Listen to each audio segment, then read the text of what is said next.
Do you feel tired all the time? Struggle to make it through the day? Feel tired even after a full night of sleep? Well, I'm going to show you how to go from sleep mode to beast mode!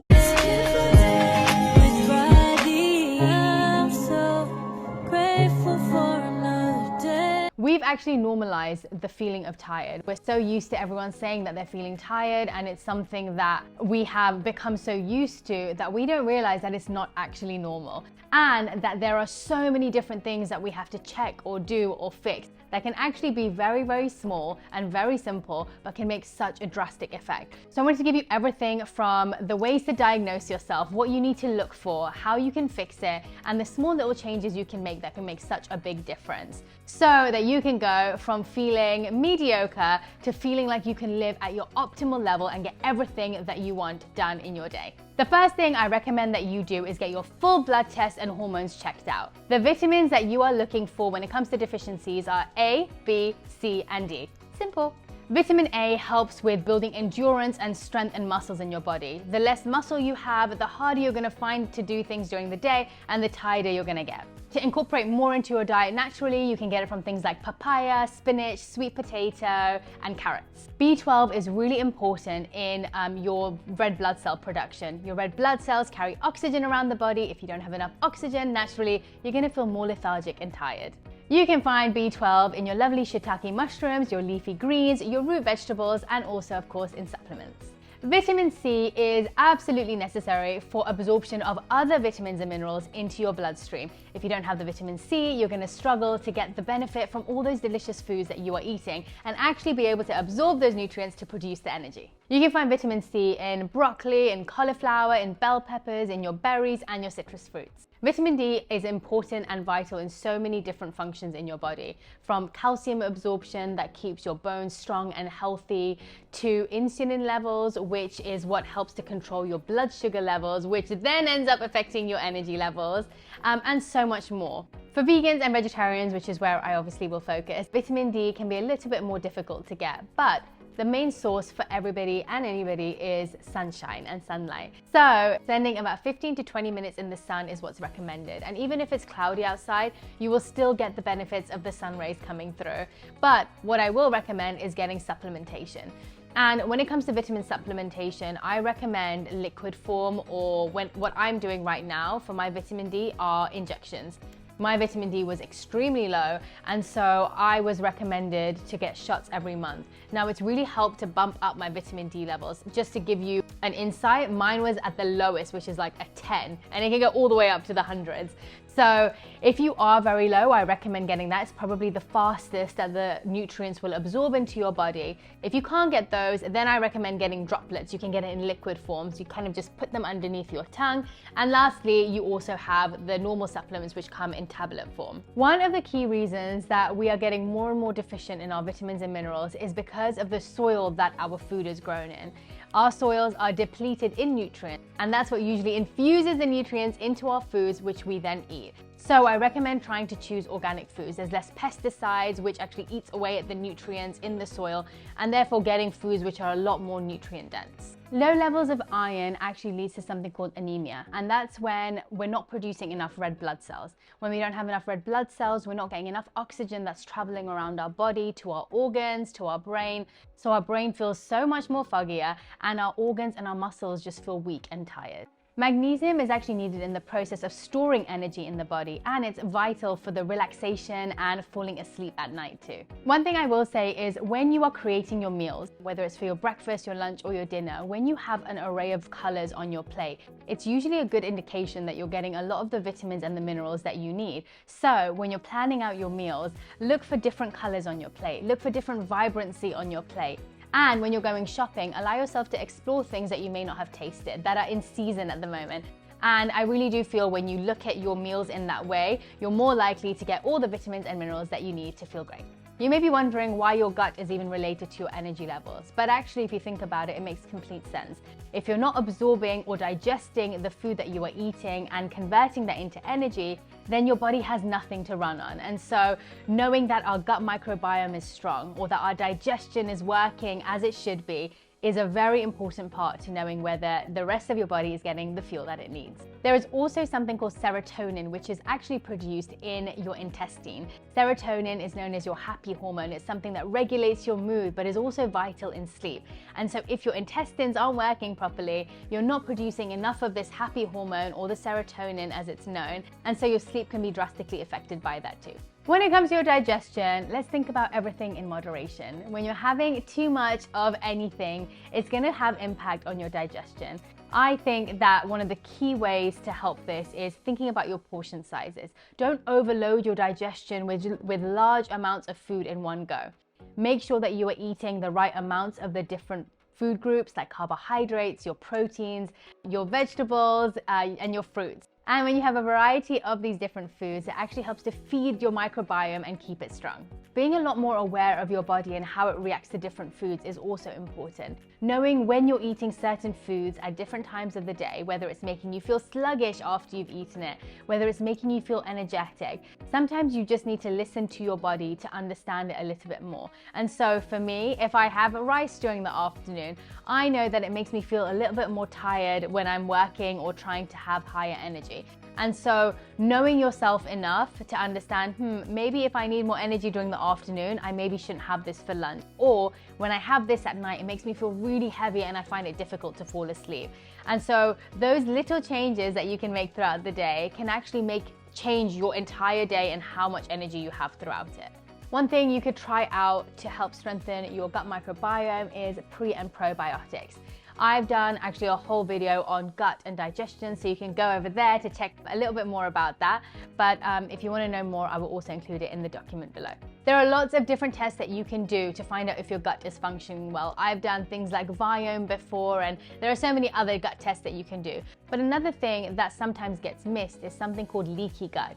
Leaky gut is when little tiny holes form in your gut, and it actually means that the food is seeping out through your digestion into your bloodstream. And so it's not actually being fully digested, and therefore the vitamins and minerals are not being absorbed in your body. It's actually a lot more common than you would think because of the toxins that we're taking in through our environment, the foods that we're now eating that have a lot of pesticides that kind of eat away at our gut, and a lot of other variables. And so it's worth getting checked out if you found you've had a lot of digestive issues here and there. I personally don't love using a lot of gadgets on my body. I don't like the different rays that are going and being transmitted through them. However, I do really appreciate the value of being able to monitor and observe yourself in depth for a short period of time. And so that's usually what I do. I have a device, whether it's the Oura Ring or a Whoop, I think it's called, a Whoop, and it can tell you so much detail about your body clock, about how you're sleeping, the depth of your sleep, quality of your sleep. And so doing that for a short period of time can be really useful to get all of these statistics, and then you'll know which areas you need to work on.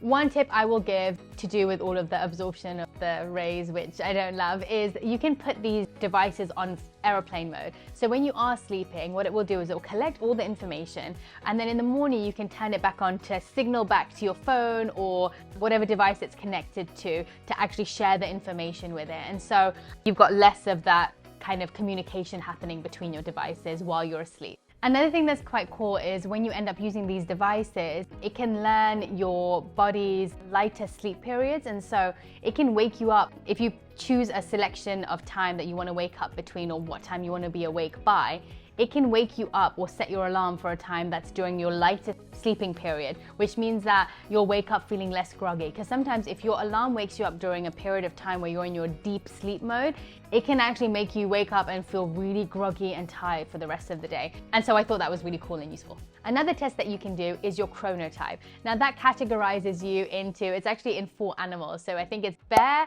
wolf, lion, dolphin.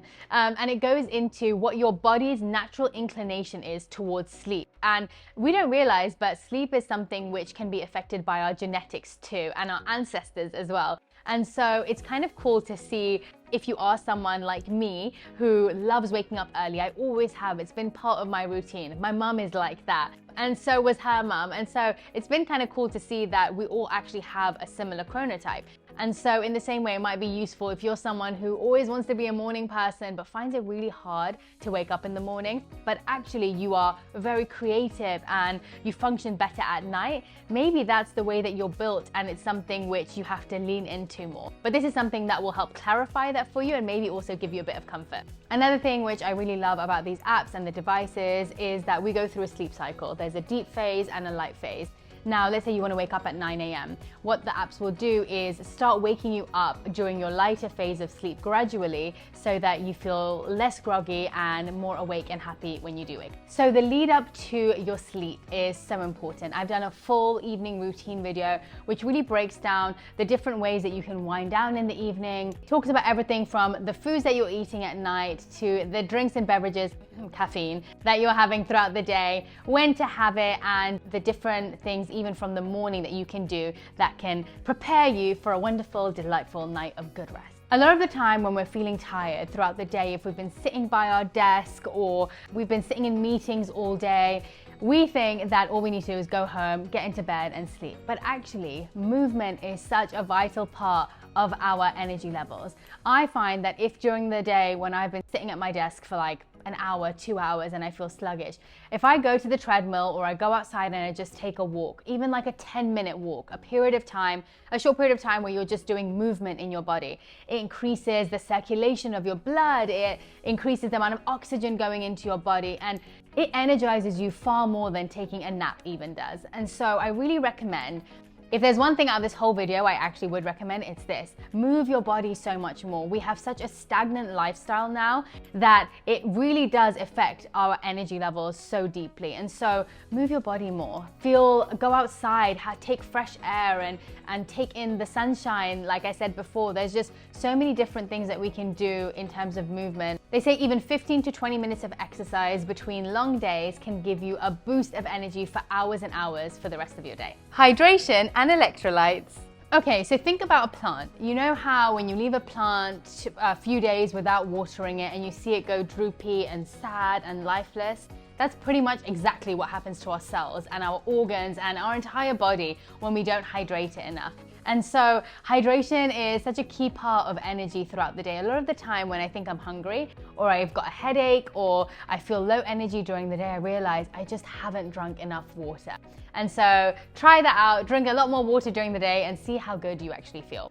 Another thing is electrolytes. Now, electrolytes are little mini minerals that you can get little packets of, and you can pour it into its powder and you can pour it into your water.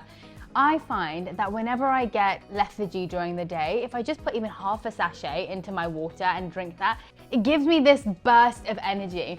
And again, it could be to do with the deficiencies that we have in our body and it's making up for those minerals that we've lost. I usually use it on the days that I've had intense workouts. We sweat out so much during our workouts, especially if you do hot yoga or you're doing high intensity. And through that sweat, we actually also sweat out a lot of minerals. And so to replenish that back, I use these electrolyte packets and it's been such a game changer for me. As much as I love technology, one thing I have realized is that we have minimized the amount of time we actually spend with people, interacting with people, hugging people, and circulating energy between us. And so usually if you want to speak to a friend or you want to tell them something, you'll pick up the phone and you'll speak to them. When you're doing that, this dormant thing like a phone, which actually carries no energy inside of it, you're transmitting your energy through that and it's kind of like shutting it down before it even gets to the other person. And I really do believe that human interaction and the way that we actually thrive off other people's energy is so important for our own energy. And so when you are interacting with people in real life, you're making eye contact with them, you're hugging them, you're holding hands, you're spending physical time with people. It is such an important part of actually fueling ourselves. We are humans. We want human interaction, and relationships means to relate to one another. And that's quite difficult to do when there is a device that's in front of you or something that's blocking you. And so I really recommend spending more time with people in person, like spending connection time where you're actually receiving and giving out energy to one another. And I think about that even when I go out on the street. I've gotten into a habit of, instead of looking down or not making connection with people that I go past, I've made it a point to look up and smile at random people. Everybody that I go past, I try to smile at them or make eye contact with them. And it's such a beautiful experience because, and I'll give an example of this. I was in Toronto and I was driving and I looked to the side and I saw this girl walk past, and she looked like she was having a hard day. Like there was something about her, and I looked at her and I smiled at her. I gave her a really big smile and she gave me the sweetest smile back. The next day I actually went somewhere and I randomly met this girl. And she came up to me and she was like, I was wondering when I saw you why I recognized you. And it was because I was having such a hard day. And I looked up and I saw this person just smiling at me. And it gave me so much energy. I decided to open up to my friend and tell him what was going on in my life. And I was like, and that happened to be me. And after I heard that, it made me realize how important that is. There are so many people who go through their day where they don't have human connection. There are elderly who don't have people in their life to hug even once a week. And during the pandemic, we all felt that lack so deeply. And so if there's something we learned from that, it's about how important it is to have that connection with people. So definitely give that a go. I think the more that we spend time with people who love us and that we feel fuel us, the more energy we'll have to share out to other people too. So there are so many things in your day that cause energy leakage. And what I mean by that is things during your day that you are doing that is depleting you of energy. Now that could be everything from stress and overthinking or having repetitive thoughts in your mind to being around people who drain you of energy, who take more than they give back to you. And sometimes when you are imbalanced, where there's more of the things that drain you versus the things that excite you and empower you and uplift you, that can cause you to feel depleted in energy. So even if you chose to do something that you absolutely love, that you know fuels you and energizes you throughout the day for even 15 to 20 minutes, I think that could change the way that you feel throughout your entire day, and it can make up for the little energy leakages that happen. But also taking account in your day and noticing the areas where you are depleting energy unnecessarily. I know I am a bit of an overthinker. I have a habit of getting repetitive thoughts in my mind, and sometimes those repetitive thoughts are things that I can't actually change. Or I'll give you an example. If someone's ill in my family and I'm getting worried about how they are or what I can do for them or what could be the possibilities of what could happen, which is something I'm going through right now. Me thinking about that every single day, every single hour, when there's actually nothing I can do, is draining me of my energy, because that's where my thoughts are while I'm trying to do 100 other things. And so I've had to learn to notice when I'm doing it. I have a special way of talking to myself when I go through that, where I tell myself, you can't do anything about this. You're wasting your time and your energy on this. What's gonna happen is gonna happen. I really do believe that what is meant to be is meant to be. And that's honestly what I tell myself. If there's one line, it's what is meant to be is going to be. And that helps me retract from those thoughts, kind of zone back into where I am and focus and keep my attention on what I'm doing. And it stops me from leaking energy in that way. And so whatever it is that you're doing throughout the day, take account, take inventory. What is leaking energy throughout my day? And try and see how you can patch those areas up. So let's talk about the elephants in the room: the sugar, the caffeine, the baked goods that you're eating to get yourself through the afternoon. I get it, I really, really do. I have busy days sometimes and all I'm craving in the afternoon is a double dose of a matcha latte or a chocolate goodie that gets me through the rest of the afternoon. I'd say the only problem with that is when your body gets used to relying on something that should naturally be occurring in your body, you're basically making your body lazy to actually perform it itself. And you're also kind of hiding what's happening to your body. That's what I've realized when it comes to taking paracetamol when I've got a bit of a headache, or things like caffeine when I'm feeling tired. Yes, it's a great patchwork. It's something that will be short-term beneficial, but in the long term, you're actually going against yourself because you're not allowing your body to actually do what it needs to get the energy that it needs to function. And so we can get hooked on these things and we don't actually get to the root of the problem. And so if you are feeling that way and you're noticing yourself, I know my trigger signs are when I'm getting to midday and I don't have enough energy to make it through the day without something like that. That means something is biologically wrong, or I'm not getting enough sleep. Like there is something that I need to get fixed. And so I know my steps that I have to take. I know I need to get my bloods checked. I know maybe I need to have a little bit more sleep. I need to take inventory of what's going on in my life. Know that it is not normal to need additional things outside of what your body produces to actually be able to do what you're doing throughout the day. And so if you are doing that right now, it's completely fine. I get it. but try and reduce it. Maybe have a little less coffee, maybe have 1 cup less, maybe reduce the amount of coffee that you're putting into your coffee every single morning. One thing I recommend is if you are used to having caffeine, try adaptogens. Now there are lots of different adaptogens that you can have, and if you're not familiar with the word, adaptogens means nutrients or foods which can actually help your body adapt to stress. And a lot of the time when we are tired, our body actually gets into a stress state when we're trying to push it beyond its means. Adaptogens can help your body to adjust to that. I'll probably do a whole video based on adaptogens and which ones are for what and how to use them, but it's something that you can also research for yourself. I do believe that we need to learn these natural ways of healing our body. There are different ways that you can take them. There's tablets, there's powders, there's liquids, and that's something I'm gonna leave you to do homework on if it's something you're interested in. But definitely finding natural ways to heal your body is something that I encourage. Meditation and breathwork in the morning, I would say, is the thing that gives me the most amount of energy in my day. When my meditation practice is not focused or I don't give it enough time, I really notice it in my day-to-day, whether it's with interactions with people, my focus, my attention in my work, how calm and relaxed I feel in moments where I usually would feel stressed. There's so much that it affects, but it also affects your energy levels. Just to go into the little bit of science behind it. When you think about breath work, what you're doing is tuning your body into your breath. And by doing that, you're taking in deeper inhales. When you're taking enough oxygen in your body, it means that all your body parts from head to toe are getting all the oxygen it needs to actually live vibrantly.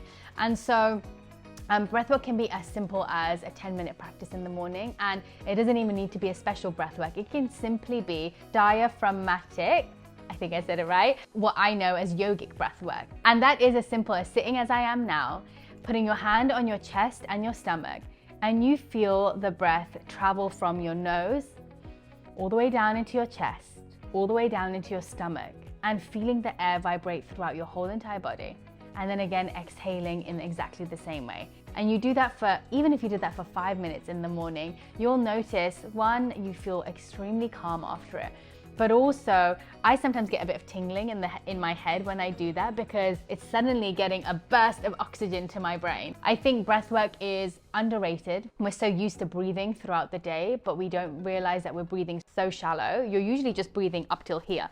The breath gets to your chest and that's about it. How often do you feel your stomach actually expanding and going back in when you're actually breathing throughout the day? And so taking little mini breaks when you're at your desk or when you're working from home, maybe every 2-3 hours, taking a 5-minute break just to take 5 deep breaths. Try that out, and I really do think it can make such a difference to your day. If you want to know a little bit more about breathwork and the different types that there are, you can check out my video that I have. It goes through all of that and shows you exactly how to do it. I'd also love to hear what you guys want to hear about and what you want me to do videos on. So leave a comment in the comment section below and I'll explore it and do all the research for you so you don't have to. Thanks so much for watching and see you next week.